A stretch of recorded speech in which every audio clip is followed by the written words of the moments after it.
काशी दिखावले सैया हमार सखी जिला हिलावले।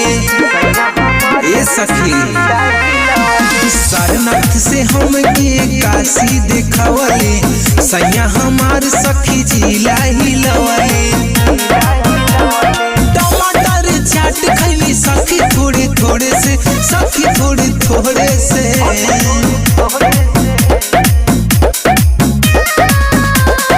पूरा बनारस घूमी सखी सैया जी के घोड़े से, पूरा बनारस घूमी सखी सैया जी के घोड़े से, पूरा बनारस घूमी सखी सैया जी के घोड़े से।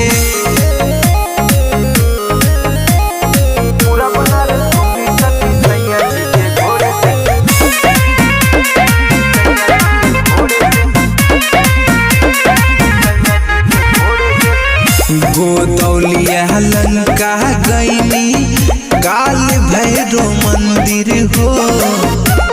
ये सखी गईनी जब काशी सखी खुलल कदीर हो।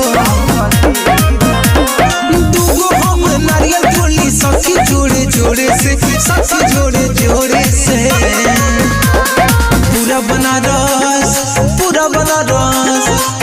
बनारस घूमी सखी सैया जी के घोड़े से, पूरा बनारस घूमी सखी सैया जी के घोड़े से, पूरा बनारस घूमी सखी सैया जी के घोड़े से।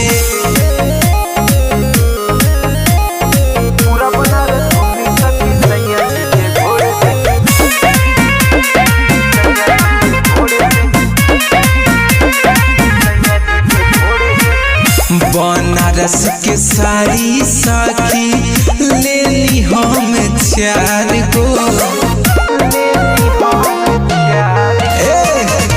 किस्मत से मिले हमारा लेखा भतार हो। सूरज कंवरिया गावे गाना हमें भदोही मोड़े से, हमें भदोही मोड़े से। पूरा बनारस घूमी सखी सैया जी के घोड़े से, पूरा बनारस घूमी सखी सैया जी के घोड़े से, पूरा बनारस घूमी सखी सैया जी के घोड़े से।